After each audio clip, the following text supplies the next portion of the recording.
Hello, great souls. Welcome to our Yoga Satsang, Living Yoga Satsang. Let's begin together with a prayer. Divine Mother, Heavenly Father, friend, beloved God, great masters of self-realization, Jesus Christ, Babaji Krishna, Lahiri Mahashaya, Swami Sri Yukteswar, and Paramhansa Yogananda Ji, saints of all religions, friend and guide Swami Kriyananda, we humbly bow to you all. Bless us this day as we study the Autobiography of a Yogi to find the gems, the treasures that are here for us individually.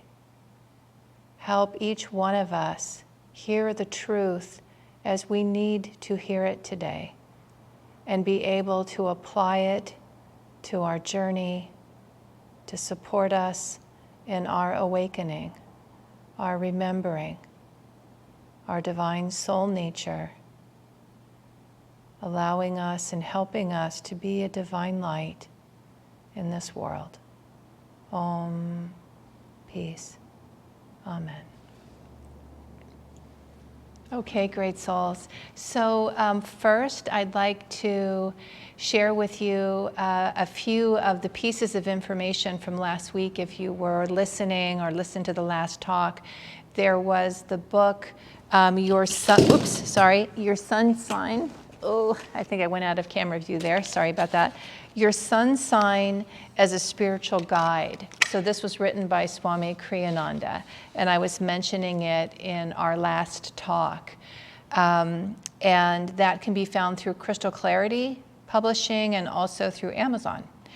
Okay, that's one thing. The other is the two astrologers that I mentioned. So Keshava Bates lives here in the Ananda Palo Alto community, and you can reach him by his email, keshava@anandapaloalto.org. And then the other astrologer lives up at the village. His name is Kali Das. I said the wrong name, the incorrect name last week, so I just wanted to correct that, Kali Das. In case you're interested, both of them beautiful astrologers. And I've just heard such good things about Keshava, and I had a reading with Kali Das, so I can say personally, he did a lovely job. Okay, so we are on the chapter, make sure I have that correct, chapter 16, and the title is Outwitting the Stars. And there was so much in this chapter that last week we focused on astrology, and this week we'll see if we can get through the rest of it. It's a lot. So Yogananda goes on from there, and all of this is a discourse and conversation. All of these teachings that he's sharing with us come from his time with Sri Yukteswar and the illumination that Sri Yukteswar brought to his life on these different subjects. So Yogananda goes from the discussion of astrology and moves into the Yugas. The Yugas, so I'll say a little bit about that. He talks about it in this chapter. The Yugas are cycles of time. And this is a core, fundamental, philosophical teaching in yoga. So it's very valuable to have some understanding of the Yugas.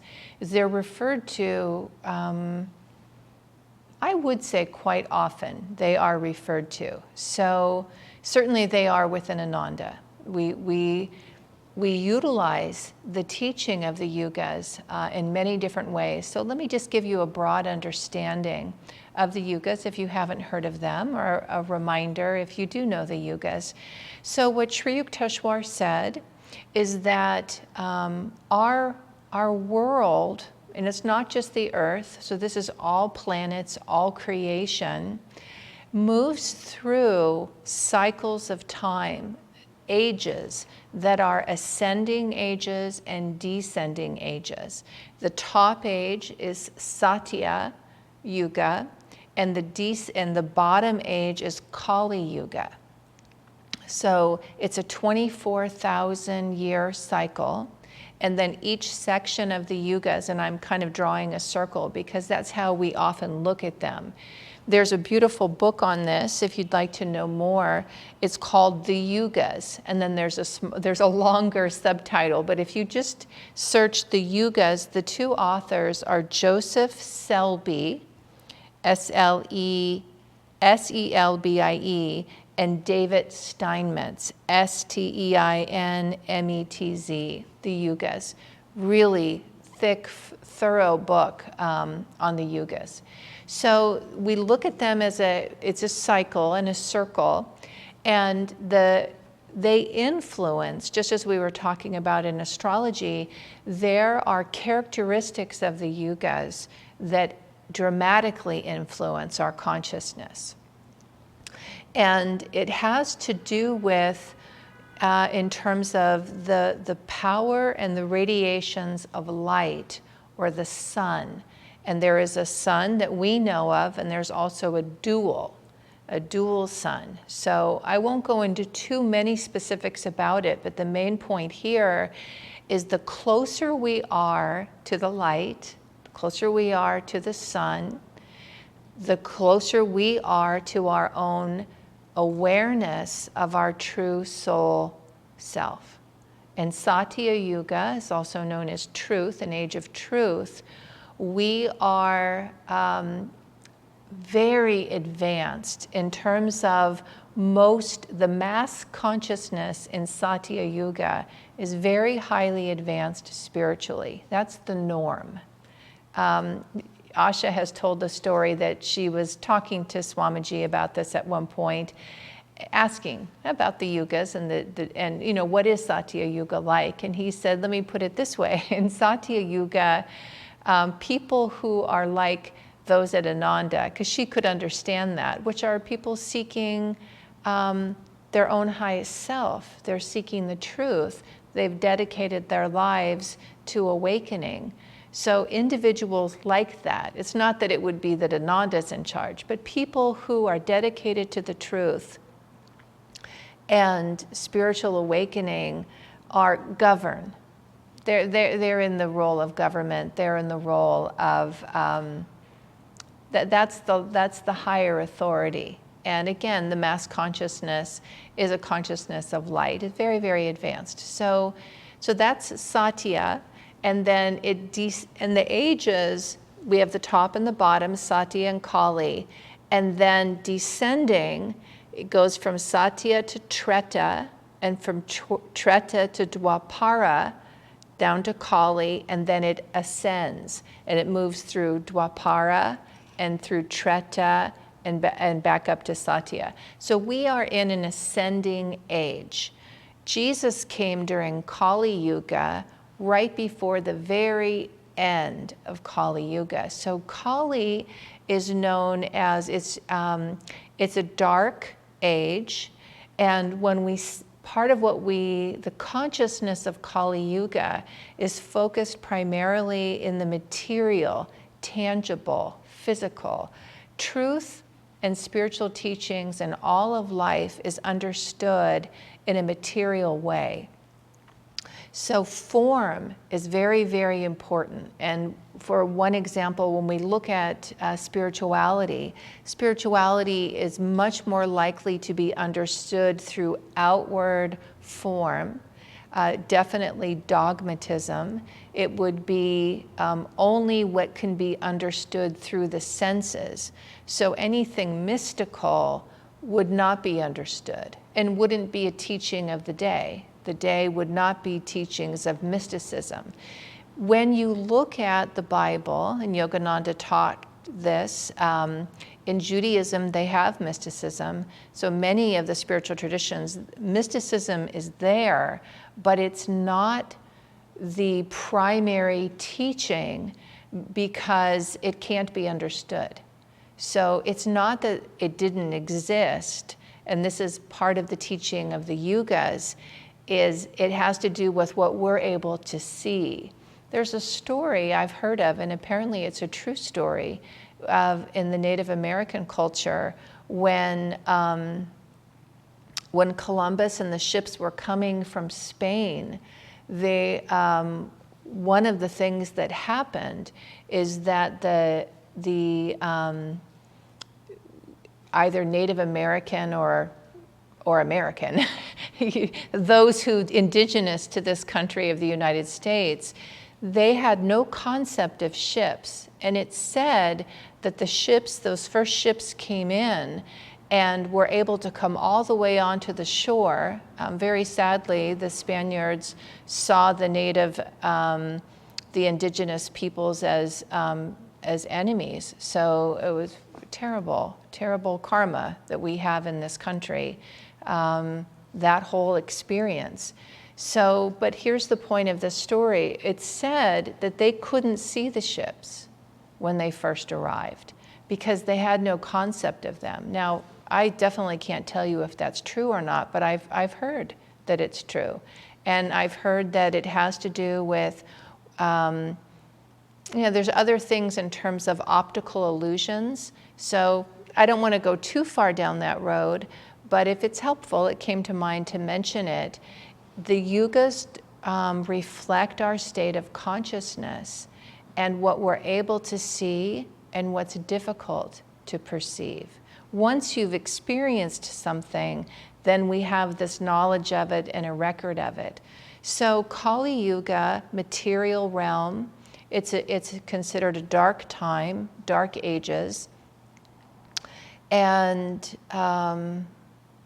I'll see what else I might say about that. Well, one thing I can say about that, Jesus, I mentioned earlier, came during that time.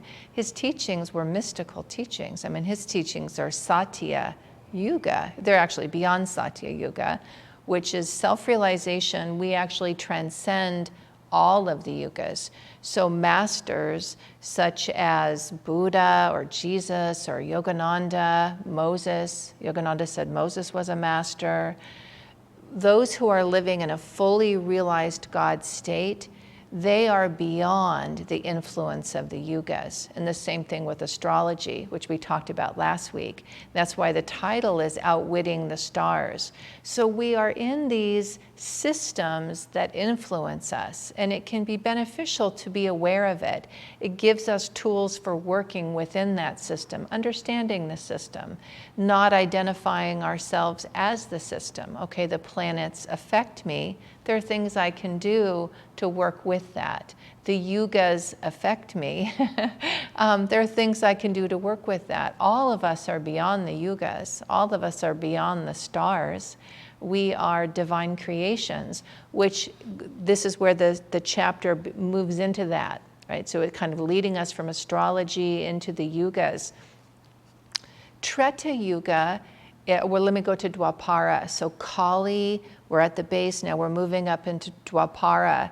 And this is an age of energy. And Sri Yukteswar said, we are in the age of energy now. It actually started in the 1700s. It's also called the atomic age. And it's very interesting if you look at the timeline of the 1700s to today, how much our world understands and relates to things energetically. All the inventions that are related to energy, right? Non-physical form, the internet, right?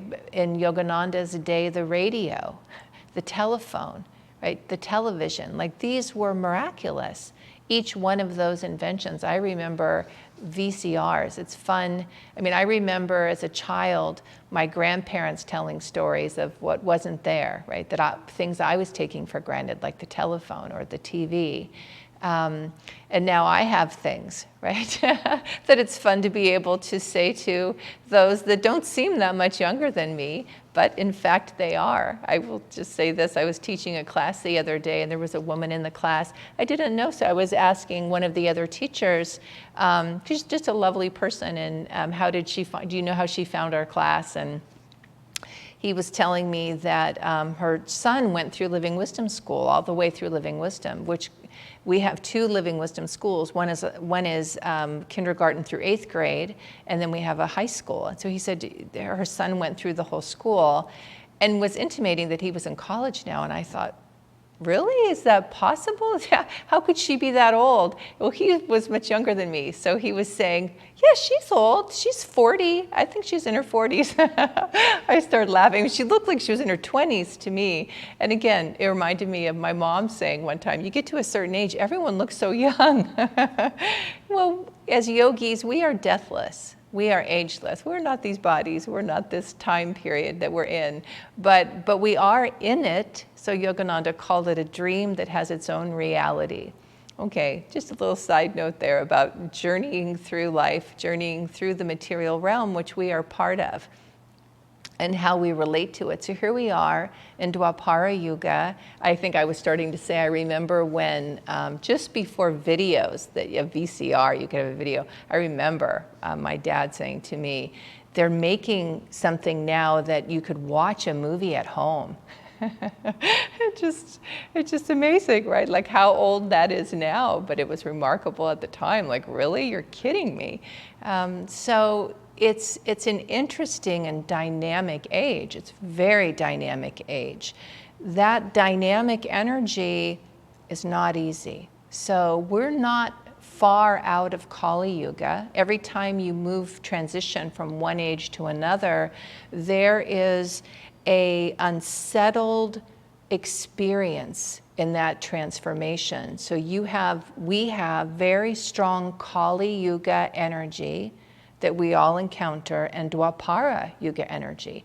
And you can see that play itself out in every setting. You can see that play itself out, where these forces of consciousness don't match. They don't line up. So one is looking to one way of understanding the world. The other is looking to another way of navigating and moving through the world. Asha gave a beautiful talk. I just happened to see it the other day. It was New Year's and New Year's Day. So, or New Year's Eve, December 31st. So if you're at all curious, you can go and search that out. It was really lovely, and she was sharing for herself her own realization, kind of rediscovering we are in an ascending age, and sometimes it doesn't feel like it.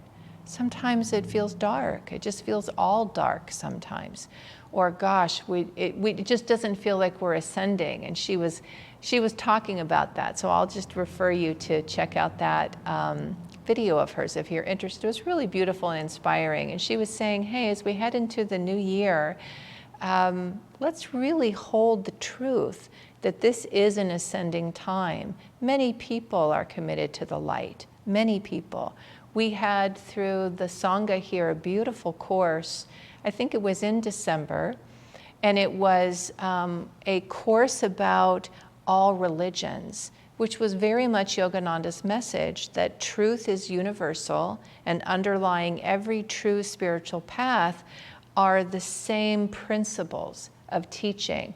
We had wonderful teachers from around the globe, some amazing rabbis from Israel that spoke and taught, a man who lives in Los Angeles who was teaching the Sufi mysticism, and it's just remarkable. As much as I know that and I believe it, and it always resonated for me that truth would be universal, I delight in hearing it. I just really do. I love to hear other spiritual teachers talk about their path in such an enlightened way, those who are really committed to the light. And that was part of what this course was about. I don't know if you can still get it, but if you can, it's very worth watching. It's very, very inspiring. So this is Dwapara. We're moving up in the Yugas. It's a time of energy. And we will move from Dwapara into Treta. And Treta is where space and time dissolve. So and it's considered a time of thought. So mental communication, let's keep an eye on my time here, mental communication, telepathy is more the way that we speak to one another. You can see that it becomes more refined, right? So that's what happens with our consciousness. We become more refined. One of the practices in yoga because we are, in the yogic teaching, already self-realized. That's our truth. So we are already beyond all of the yugas. They influence us. And this is part of the, sometimes called the lila, the play of life, is that we're navigating two realities. We're navigating a deeper understanding, a deeper truth, that we're beyond all of this, while at the same time feeling influenced by it. I mention this because a friend of mine comes to mind. I remember the last time that I saw her. She lives up at the village. She said to me, we were saying, we were commenting on how lovely it was to connect and see you next time, whenever that is. And I can't remember what preceded this, but it was, again, basically our goodbye to one another. And she said, consider, how did she say this? It was something to this effect. Remember that you can send me thoughts, right? So it was, because we may have been saying something like, we'll stay in touch kind of thing. And she was just reminding me, and it's really, I can imagine this is true for you, that you may have had this experience where you're thinking of someone and they call you, right? You're thinking of someone and you see them. You think, hey, I was just thinking of you. Or the reverse happens. You reach out and to a friend or family member or someone and they say, oh my gosh, I was literally just thinking of you. That's Treta. That's Treta Yuga, where we are communicating on a soul level much more subtle than the physical. Ultimately, we don't need the internet. We don't need any of those things to communicate. For now, mostly we do. But it's nice to practice to remind ourselves of a greater truth. And this is part of what the Yugas offer us, is this understanding through looking at ages and looking at how a specific age influences the consciousness that's around us. So again, I'll finish with satya, the time of truth, the most elevated age. In every age, there are people who are beyond the age, and there are people who are beneath the age. So even in Satya Yuga, you can find people who are living in a Kali Yuga consciousness. And in Kali Yuga, you have Jesus, you have people living in a beyond a Satya Yuga consciousness. So it's just worth noting, it's part of it is that, so when you're moving through life with an understanding of the yugas, what I have found is that it can just kind of help me to accept what is, right? We're not in Satya Yuga. So sometimes I can, if I have my own moment of, gosh, things can look and feel and be hard. They really can be. I mean, not just in my own life, but in the lives of those around me. I can see a struggle or hear about it and recognize that I can just see part of what's going on in the consciousness is this battle between a lower awareness and a higher awareness. Well, that is the time that we're in. So it helps, and that's why I loved Asha's talk. Well, hold on to the light, because we are in an ascending time, but it also can help me not limit any person that I'm looking at, so not limit myself and not limit anybody else. Nobody is the age we're in. We're all beyond that. And it's helpful to remember that and to hold each other in that light and in that understanding. Swami Kriyananda Asha has said it took her a while to get this, but it came to her at some point. She realized he's not simply practicing right thinking and right action. He's in that consciousness, right? His consciousness was very, very advanced spiritually. So where she was noticing in herself practicing, and it's a good thing for us to practice, like practicing affirmations, practicing right attitude is what Yogananda called it. She just witnessed the difference between practicing it and being it. And the reason that she talks about that is it's our destiny, every one of us. That first we practice it, we learn the teachings, we practice them. I say affirmations that I don't always believe, or I could say it this way, I do believe them, but I don't always feel them. So I say them to help bring that belief into an experience. And what I find through the practice of affirmation is my, excuse me, take a sip of water, my consciousness literally shifts. And it doesn't take very long. I'm amazed at how powerful the practice of affirmations are.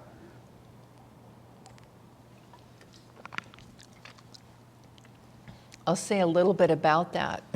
So an affirmation is defined by Yogananda and defined by Swami Kriyananda. It's a term that's out there, so their definition is in line with, I think, general understanding, but there's a piece to it that's worth noting that could be different. So I'll say it this way. An affirmation is a statement of truth. So in yoga, the practice of affirmation is we are stating, affirming a deeper reality. And that's the practice of affirmation. So if I am saying, I am calm, I am poised, that's one of our affirmations for tree pose, for Kasana. I am calm, I am poised. And I'm saying that at a time when I feel agitated. It can seem, certainly to my conscious mind, that's not true. What I know from a yoga perspective is in my deepest self it is. My deepest soul nature is calm and composed. Rather than being fluctuating in energy, in duality, Maya, we are centered and unified. That's what our soul consciousness is. Self-realization is a state of one with all that is. It's an expanded consciousness that Yogananda talked about in a previous chapter of super conscious realization, where you feel yourself and experience the unity of life. So affirmations and the practice of them is to be affirming a deeper reality that some part of us has not forgotten. There's a word in Sanskrit called smriti, S-M-R-I-T-T-I, smriti, and what it means divine remembrance, divine memory. Our spiritual practices are practices that awaken us to what is already. The affirmations, they really are affirmations that would be mass understanding of them in Satya Yuga. Satya Yuga, everyone would understand them. You wouldn't need to affirm them. You would be them, right? And then we transcend it. Maybe I'll wrap up with this. Asha was saying one time, she said to Swamiji, somewhat jokingly, next time could we incarnate in Satya Yuga? That would be easier, right? And Swamiji said to her, quite, not sternly, but clearly, right? He just took a serious tone because he wanted to remind her that even Satya Yuga is not the highest state of realization. We are beyond the Yugas. So yes, it's an easier time for those who are spiritually inclined, but the other aspect of the Yugas, we have something to learn within the Yugas that we are in. We can learn a lot and grow a lot in the lower Yugas.